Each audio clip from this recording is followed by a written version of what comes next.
안녕하세요. 세종사이버대학교 소프트웨어공학과 한미연입니다. 자, 이번 강좌에서는 21년 3회 8월 14일 날 시행된 정보처리기사 필기 세 번째 과목 데이터베이스 구축 기출문제 풀이해 보도록 하겠습니다. 자, 첫 번째 문제는 1회차, 2회차 때 빼놓지 않고 계속 나왔던 반복되는 문제입니다. 데이터의 중복으로 인하여 관계연산을 처리할 때 예기치 못한 곤란한 현상이 발생하는 걸 우리가 이상현상이라고 그러죠. 갱신 이상, 삽입 이상, 삭제 이상. 그걸 해결하는 게 바로 정규화입니다. 답은 이상이고요. 저 관련된 설명을 지난 차수에서 충분히 들었기 때문에 여기서 번복하지 않겠습니다. 자, 다음 중 기본 키는 널 값을 가져서는 안 되며 릴레이션 내에 오직 하나의 값만 존재한다는 것. 널 값이 난널과 하나의 값만 존재하는 게 유니크한 거죠. 그래서 이거의 조건을 갖는 게 바로 프라이머리 키죠. 자, 그래서 이거를 얘기하는 게 저번에 보여드렸던 대로 개체 무결성. 그래서 프라이머리 키, 유니크와 난널해야 된다는 특징을 가진 이런 키를 가진 게 바로 개체 무결성입니다. 그래서 또 말고 도메인 무결성도 있었고 또 RDB에서 참조하는 참조 무결성. 자, 이렇게 무결성은 세 가지가 있었었죠. 다양한 형태를 물어보니까 세 개 다 알고 계시면 좋을 것 같습니다. 다시 보면 자, 이건 개체 무결성입니다. 이것도 마찬가지로 1차와 2차 기출문제 풀이해서 나머지도 설명을 드렸습니다. 자, 43번 문제 볼게요. 이제 카르티시안 프로덕트는 계속 지금 두 번째 나오고 있거든요. 네, 꼭 보셔야 될 것 같아요. 자, 이렇게 돼 있는 게 지난 차수에서도 보여드렸던 같은 예제예요. 그래서 R과 S를 곱할 때 이게 3 곱하기 2 형태로 나오고 여기 튜플은 그리고 요 디그리, 요 속성은 R 플러스 S로 나오는 게 바로 카르테시안 프로덕트였죠. 그래서 이 디그리는 R과 S의 차수를 더한 값이 나오는 거고, 그 다음에 카르디널리티는 R하고 S를 곱한 값이 나왔습니다. 이게 바로 카르테시안 프로덕트였죠. 자, 그래서 이걸 보고 문제 다시 한번 돌아가 볼게요. 다음 두 릴레이션 R1과 R2의 카르테시안 프로덕트의 수행 결과는 무엇입니까? 하고 물어봤죠. 그래서 학년하고 학과가 나왔으니까 어떻게 되겠어요? 속성의 모든 게 다 나와야 되겠죠. 자, 그 다음에는 어떻게 돼요? 여기가 카르디널리티가 3이고 여기도 3이 되겠죠. 그러니까 결과값은 몇 가지가 나와야 되겠어요? 9가지가 나와야 되겠죠. 그래서 답은 4번입니다. 속성은 다 나오고 그 다음에 여기 튜플은 이게 각각이 다 조합이 돼서 나와야 되겠죠. 자, 다음 문제는 정교화에 대한 문제입니다. 정교화는 왜 합니까? 그 릴레이션으로 테이블들이 계속 서로 관계를 가지면서 중복을 배제하여 삽입, 삭제, 갱신 이상의 발생을 방지하기 위해서 하는 게 바로 정교화죠. 자, 그래서 사실 3번이 정교화에 대한 설명을 한 줄 요약을 참 잘하고 있는 것 같아요. 물론 답은 아니죠. 적절하지 않는 것을 찾으라고 했으니까. 자, 정교화에 대한 거 한번 보고 가죠. 자, 데이터베이스 변경할 때 삽입, 삭제, 갱신이 끊임없이 일어나고 있죠. 그때마다 이상현상이 생기는 거예요. 아노말리 현상. 네, 그리고 이거를 안 생기게 하기 위해서 첫 번째, 그 다음에 구조 확장 시 재디자인을 최소화하기 위해서, 그리고 사용자에게 데이터 모델을 더욱 의미 있게 사용하려고 정교화를 쓰죠. 정교화는 기본적으로 한마디로 얘기하면 중복된 데이터를 허용하지 않는 겁니다. 그래서 여러 곳에 같은 정보가 있으면 어느 것이 정확한지 알 수 없죠. 하나만 고치면. 중복된 데이터를 허용하지 않음으로써 이제 무결성을 유지하는 거고요. 그래서 물론 저장 용량도 감소하겠죠. 단점은 뭐예요? 속도가 느려질 수 있겠죠. 그래서 이거로 나온 개념이 뭐가 있어요? 반정교화도 있죠. 반정교화도 가끔 실기 단답형으로도 나오고 필기도 많이 나옵니다. 속도를 빠르게 하기 위해서 중복을 허용하는 게 바로 반정교화죠. 자, 문제에서는 정교화에 대한 걸 물어보는 거예요. 그래서 일단 2번, 3번, 4번은 아주 옳은 말을 하고 있죠. 그래서 데이터베이스 개념적 설계 단계 이전에 수행이 불가능한 이유는 왜 그래요? 개념적 설계 단계 이전은 무슨 단계예요? 요구 분석 단계죠. 개념적 설계 단계에서 ER 다이어그램 그리면서 사람이 이해할 수 있는 걸 그때부터 작성하는데 어떻게 그 이전에 정교화를 하겠어요? 네.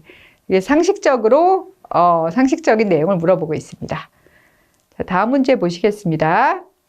이전 단계 정규형을 만족하면서 후보키를 통하지 않는 조인 종속 제거해야 되는 만족하는 정규형은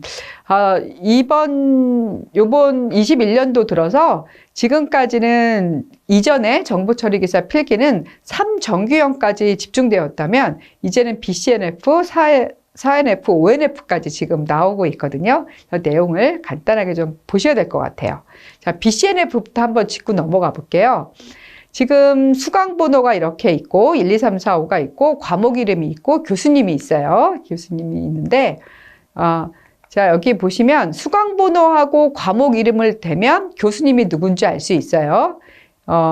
지금 1번의 꽃꽂이는 교수님이 스폰지밥이죠. 근데 가만히 보니까 교수님을 이거 수강 번호 과목 이름을 가지고 교수님을 볼 수 있는데 교수님만 가지고도 과목 이름을 알 수 있죠. 이를테면 뚱이는 뭘 가리켜요? 홈패션을 가리키죠. 핑핑이는요, 요걸 가리켜요. 자, 이게 가능하죠.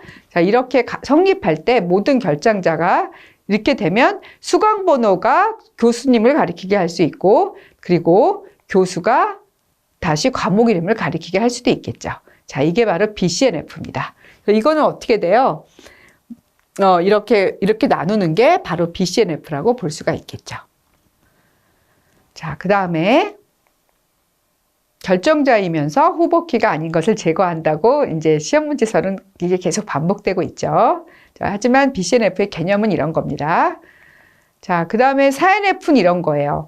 특정 속성값에 따라 선택적인 속성을 분리하는 과정. 그래서 언어값, 지금 특정 사람마다 지금 핑핑이가 공부를 열심히 했나 봐요. 영어도 공부하고 중국어도 공부해서 자격증을 토익하고 HSK를 다 땄어요. 그리고 또 집계사장은 영어 공부했는데 시험을 토플을 봤네요. 이렇게 사람마다 언어도 여러 개 존재하는 경우 이런 거를 다치 종속 관계라고 해요. 그래서 이름을 가지고 보면 자격증하고 언어를 볼 수가 있죠. 근데 이름을 가지고 자격증을 알 수 있고 이름을 가지고 언어를 알 수 있습니다. 이제 여러 개가 나오죠. 그래서 이름에서 언어를 보게 되면 이제 핑핑이는 영어, 중국어를 하고 집계사장님은 영어를 하고, 자, 그리고 이름이 자격증을 볼 수도 있죠. 그러면은 핑핑이가 딸 수 있는 자격증, 그리고 집계사장이 따는 자격증을 알 수가 있겠죠. 자, 이런 거를 다치 종속 제거라고 합니다. 자, 그래서 ONF는 뭐냐면 지금 이제 4NF 결과가 이렇게 나왔어요. 그래서 조인을 해보려고 하니까 이제 테이블을 두 개로 나누었으니까 이걸 가지고 조인을 하려고 보면 이제 이렇게 조인이 되는 거예요. 그래서 보면 영어, 중국어 지금 옳지가 않죠. 자, 이렇게 조인을 한다면 이런 결과가 나와서 자, 조인 속성을 제거하는 게 바로 ONF입니다. 4차 정규화 후에 이름에서 이제 언어를 함께 되면 이제 이름 언어로 테이블을 하나 만들고 이름 자격증으로 이렇게 만들 수 있겠죠. 자격증 언어 이렇게 자격증 언어 이렇게 되면 각 언어로 해당 딸 수 있는 자격증을 만드는 걸 이렇게 나눌 수가 있겠죠. 자, 이게 조인 속성을 제거한 게 바로 ONF입니다. 지금 제가 파란색으로 표시한 다치 종속 제거, 조인 속성 제거, 뭐 이런 것들을 잘 기억해 두셔야 될 것 같습니다. 자, 그래서 여기 보시면 조인 종속 제거해야 된다고 나왔죠? 문제는 4NF건, ONF건, BCNF건 어렵게 나오지 않고 이렇게 개념만 물어보고 있어요. 자, 조인 종속 제거는 제5 정규형입니다. 물리적 데이터베이스 설계에 대한 설명으로 먼 것은이에요. 자, 보시면 이제 물리적인 걸 언제 해요? 개념적 설계 요거 분석 끝나고 개념적 설계, 논리적 설계 끝난 다음에 이제 물리적 데이터베이스 설계를 하는 거잖아요. 이제 논리적인 곳에서 어떻게 테이블을 만들지 이제 다 됐기 때문에 어떻게 저장할지 접근 경로 이제 이런 거를 설계하는 것인데, 자, 그래서 지금 설계가 말씀드린 대로 요거 분석이 끝나면 개념 그리고 컴퓨터가 이해하는 RDB 테이블 설계하는 단계, 여기가 바로 물리적 설계 단계죠. 그 마지막에 이제 DDL로 구현을 하는 거죠. 이게 끝나고 나면, 자, 그러면 여기가 이제 개념 스키마, 논리 스키마였었고요. 그래서 문제 보시면 이제 트랜잭션의 인터페이스 설계하며 타입 및 데이터 타입들 간의 관계를 표현하는 것은 개념과 논리적 설계에서 하겠죠. 이게 끝나면 그 다음에 물리적 설계를 하는 거고요. 자, 다음 문제 보시겠습니다. SQL의 논리 연산자가 아닌 것은, 논리라는 말은 뭐죠? true, false가 바로 논리죠. true, false로 결과값이 나와야 돼요. 그래서 and는 이런 거죠. select 모든 거 from 할 때 이게 and. 자, DPTNO가 10이고 job이 매니저인 둘 다 참인 거를 찾는 게 바로 and죠. 자, OR은 뭐예요? 둘 중에 하나만 참이면 되는 거죠. A or B 하면. 자, 이게 바로 OR. 세 개밖에 없어요. 논리 연산은 true, false라. 자, not은 이런 거죠. 자, DPTNO가 아닌 거. 자, 이거를 똑같은 결과를 관계 연산자를 표현하게 되면 이렇게 표현할 수 있습니다. 자, 그래서 논리 연산자는 and, or, not 세 개가 있습니다. 답은 뭐가 되겠어요? 네. 바로 보이실 것 같아요. 네. 자, 다음 문제 보실게요. 48번 문제 볼게요. 널 값이 아닌 학생명을 모두 검색할 때 SQL 구문으로 옳은 것은, 자, 이거는 계속 나오고 있죠. 자, 그래서 요거를 일단 요거를 한 번 더 언급하고 가려고요. 계속 나와서. 요거는 이렇게 외우세요. 요 순서는 바뀔 수 없습니다. 그래서 SF 영화는 왠지 혼자 보고 싶다. 이렇게 외우시게 되면 이제 순서를 안 엇갈리시겠죠.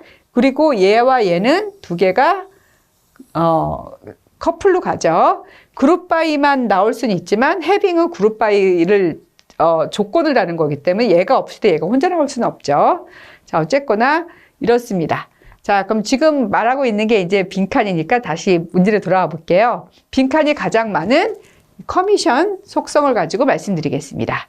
자, 그래서 커미션에 is 널인 거. 지금 널 값인 게 되게 많죠. 널 값인 애들만 보여주세요. 이게 바로 이 명령어죠. 그러면 널 값인 애들만 이렇게 보여줄 거예요. 모든 거 from EMP, 커미션 is null 하면 널 값인 애들만. 지금 널 값만 보여줬죠. 자, 반대로 이거를 is not null로 하게 되면 어떻게 돼요? 커미션에 널 값이 아닌 요 값들 있죠. 자, 요 값들만 출력합니다. 그러면 결과 값이 이렇게 값이 있는 것만 보여주겠죠. 자, 이게 바로 is not null이죠. 자, 다시 문제로 돌아와서 옳은 것은 어떻게 don't null 뭐 이렇게 나오죠? is not null입니다. 자, 다음 문제 보시겠습니다. SQL문에서 DDL 문장이 아닌 거. 자, DDL 문장은 definition language라 오토 커밋이 되는 거죠. 자, 그래서 트렁케이트까지 알아두시면 좋을 것 같아요. 그래서 트렁케이트하고 드롭하고 DML의 차이는 2회에서 설명을 드렸습니다. 그래서 기본적으로 DDL은 create, alter, drop, truncate까지 기억해 두시면 좋을 것 같아요. 그 다음에 DML은 insert, update, delete가 있죠. 그리고 DCL에는 권한을 주는 grant, 뺏는 revoke, 그리고 TCL, transaction을 하는 commit, 그리고 rollback이 있습니다. 그래서 DDL 문장이 아닌 건 delete겠죠. 동시성 제어를 위한 직렬화 기법에서 트랜잭션 간의 처리 순서를 미리 하는 것. 자, 이것도 2회차 문제 나왔던 문제죠. 자, 또 나왔어요. 한 번 더 보여드릴게요. 동시성 제어를 한다는 건 뭐였어요? 병행 제어예요. 동시성 제어가. 여러 명이 동시에 할 수 있느냐 이런 거고, 제가 이거는 엄청사 쇼핑몰은 제가 이거 몇 차례 보여드렸죠. 그래서 이 사람이 구두를 살 때 구두만 락킹을 거는 거죠. 그럼 다른 사람들이 다른 거 쇼핑을 할 수 있게. 이 사람이 양말을 사면 양말만 락킹을 거는 거죠. 그래서 로킹 단위가 작으면 제어는 복잡하지만 더 많은 사람들이 이용할 수 있겠죠. 자, 그리고 그 또 다른 게 타임 스탬프 쉐어링이었어요. 올더링이었죠. 그래서 이제 시간을 주는 거예요. 그래서 제가 이것도 이전 회차 때 설명드렸습니다. 잔금이 2,500원이면 시작과 끝이 있고, 그 다음에 잔금의 변화가 있으면 시작이 10이고 끝은 아직 안 정해졌어요. 근데 누군가 입금하려고 한다면 이제 잔금이 17,500원이 되겠죠? 근데 이거를 언제 읽었냐면 12에 읽었어요. 그럼 이거를 읽어서 지금 현재 이 사람은 잔금이 7,500원으로 보이고 있는 거예요. 근데 지금 하려고 하는 거는 10,000원을 저금하는 트랜잭션을 수행하고 싶어요. 이걸 드디어 썼어요. 저금을 했어요. 커밋 했어요. 그러면은 이제 18시에 저장이 됐고, 그러면 이게 이제 딴 사람이 보기에도 17,500원이 보여야 되니까 끝이 되고 타임 올더링으로. 자, 18시부터 보는 사람은 앞으로 돈을 잔금은 17,500원을 볼 것이다. 자, 이렇게 타임 스탬프를 부여하는 게 있었었죠. 그래서 시간 올더링 하는 게 타임 스탬프 올더링이 있었었고 버전별로 관리하는 것도 있었습니다. 그게 바로 다중 버전 기법이었어요. 이게 바로 병행 제어하는 방법이었죠. 자, 다시 문제로 가볼게요. 직렬화 기법으로 트랜잭션 간의 처리 순서를 정한다는 것. 자, 보시면 타임 스탬프 기법입니다. 자, 다음 문제 보겠습니다.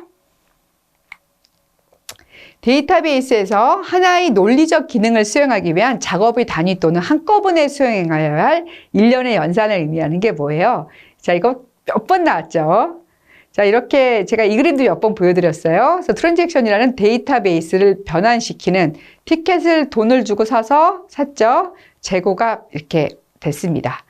자, 마찬가지로 버스표를 살 때도 2개를 사면 2장을 다 사면 이건 팔리거나 롤백이면 다른 사람들이 이 2장을 살 수가 있겠죠. 자, 이런 단위, 데이터베이스를 변화시키는 하나의 단위를 트랜잭션이라고 이걸 제어하는 게 커밋과 롤백이 있죠. 이걸 우리가 TCL이라고 부른다 그랬어요.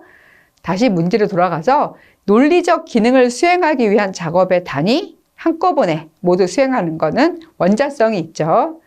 all or nothing의 기능이 있는 트랜잭션은 답은 트랜잭션입니다. 다음 문제 보시겠습니다. 로킹 단위에 대한 설명으로 이거는 제가 아까 엄청 싸 쇼핑몰로 몇 번 말씀을 드렸죠. 어떻게 되겠어요? 로킹 단위가 작아야지 구두 사는 사람은 다른 사람들이 구두만 못 사게 해야 되겠죠. 로킹 단위가 작으면 병행성 수준이 높아지는 거죠. 자, 그렇게 되면 로킹 단위가 크면 어떻게 되겠어요? 병행성 수준이 낮아지겠죠. 제가 그때 설명을 이렇게 드렸죠. 구두 하나 사러 고객이 한 명이 오면 백화점 전체를 닫으면 어떻게 되겠어요? 크면, 로킹 단위가 크면 다른 사람들이 이용을 못 하겠죠. 병행성 수준이 낮아집니다. 자, 다음 문제 보시겠습니다. 관계형 데이터베이스에서 다음 설명에 해당하는 키는 한 릴레이션의 속성들의 집합으로 구성된 키로서 릴레이션을 구성하는 모든 투플에 대한 유일성은 만족시키지만 최소성은 만족 못 시킨다. 자, 보면 후보키, 대체키, 슈퍼키, 외래키가 있죠? 이 모든 걸 한번 정리 한번 해보죠.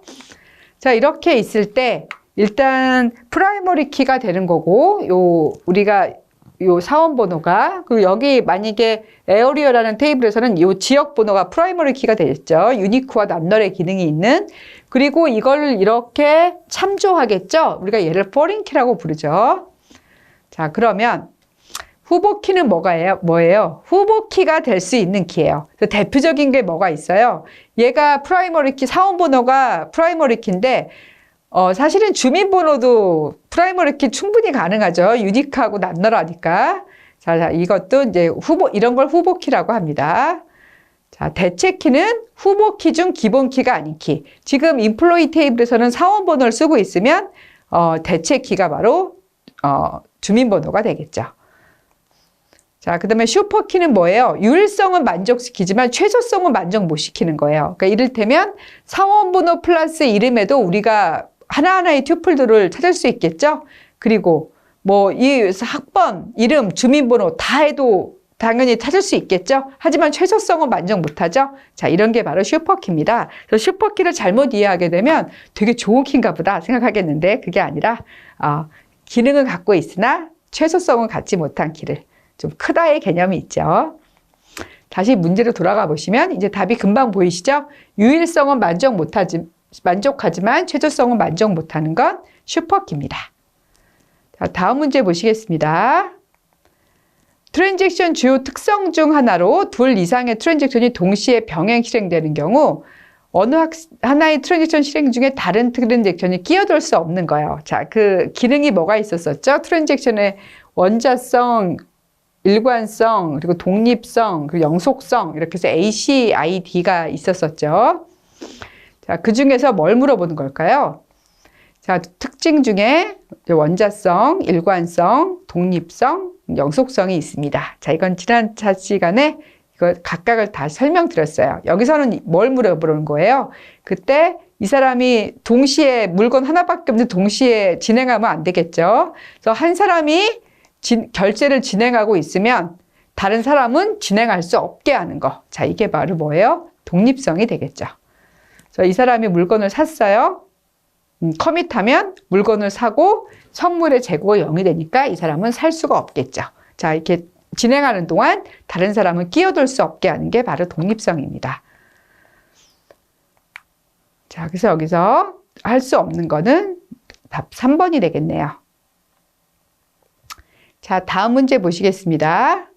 인덱스에 관련한 설명으로 틀린 것은, 자, 인덱스도 제가 지난 회차 때 이제 설명을 자세하게 드렸어요. 인덱스는 이제 B 트리로 만들어지고, 자, 한번 볼게요. 그래도. 자, 인덱스는 어떻게 만드냐면, create index 하고 이름은 내 주는 사람 마음이에요. 뭐 이렇게 주겠다. 그리고 on EMP에 뭐 EMP에 넣어가지고 만들겠다. 이렇게 만들면, 이렇게만 만들면, 그 다음에 딕셔너리 가서 확인해 볼 수 있어요. 데이터 딕셔너리 또 뭐죠? 시스템 카탈로그 같은 말이죠. 이렇게 인덱스를 만들면, 인덱스 만들었네? 하고 딕셔너리가 또 다 써놓습니다. 자, 알아서 DBMS가 써놓습니다.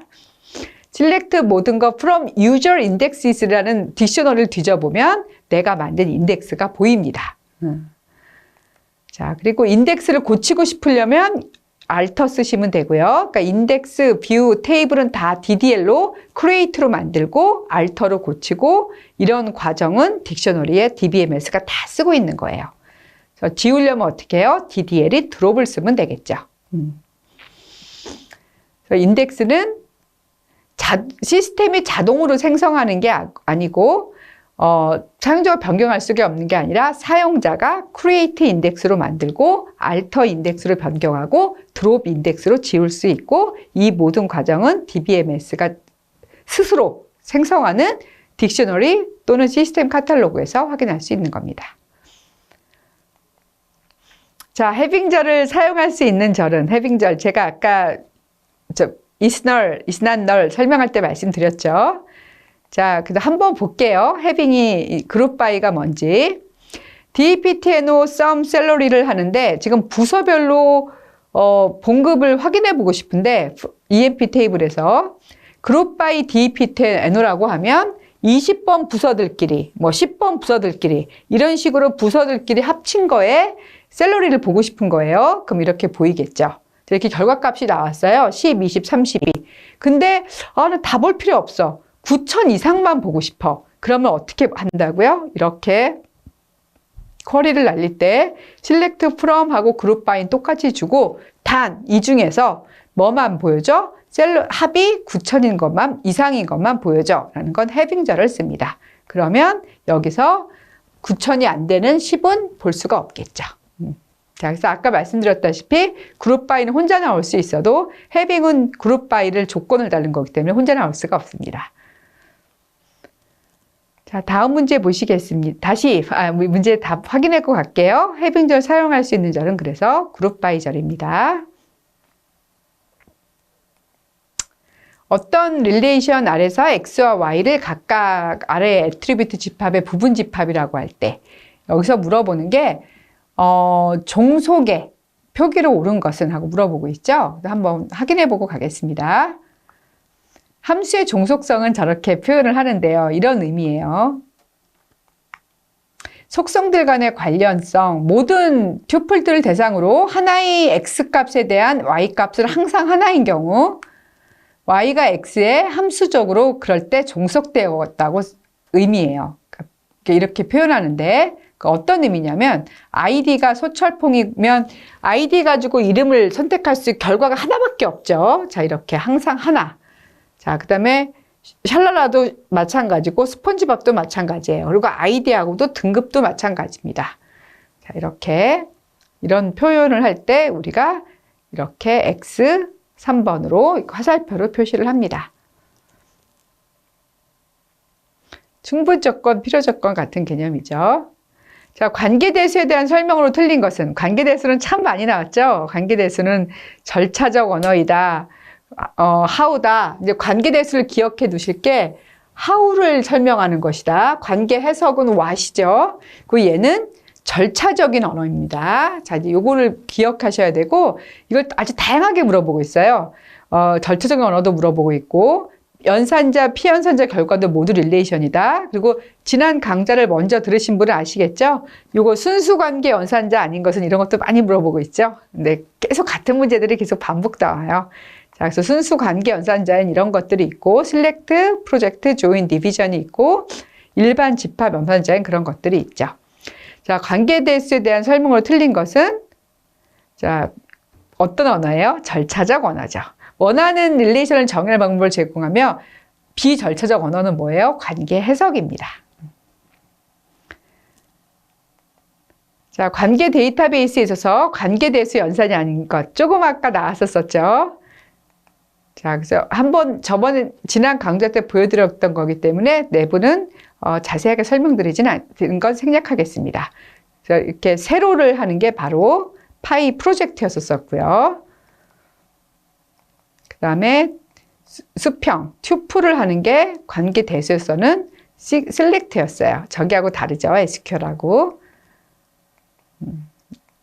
자, 그 다음에 조인 시키는 거는 우리가 알고 있는 조인과 같습니다.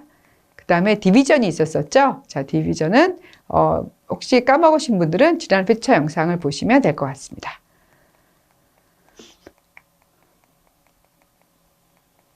디비전에서는 그래서 관계 지금 보여진 것이 아닌 것은 네, 답은 폴크죠. 자, 이거는 2020년도 기출문제 보시면 아마 나와 있을 거예요.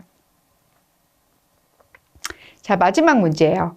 무결성 규정을 관련된 설명으로 틀린 것은, 자, 무결성은 결점이 없는 게 있죠. 자, 그래서 무결성 결점을 규정에 틀린 것은 불법적인 허가받은 사용자가 아닌 불법적인 사용자에 의한 갱신업 데이터를 보호하기 위한 게 아니라 개체 무결성. 개체 무결성이 뭐예요? 프라이머리 키가 갖고 있는 유니크 난널 하는 개체 무결성. 그리고 도메인 무결성은 그 범위에 있어야 된다고 말씀드렸죠. 참조 무결성은 그 RDB에서 참조하는 테이블의 프라이머리 키가 여기 포린 키가 된다는 거. 자, 지난주에 말씀드렸죠. 자, 이거와 전혀 관계가 없습니다. 자, 이거 같은 문제가 계속 나오고 있다는 건 그게 중요하다는 얘기겠죠. 네, 긴 시간 고생 많으셨습니다.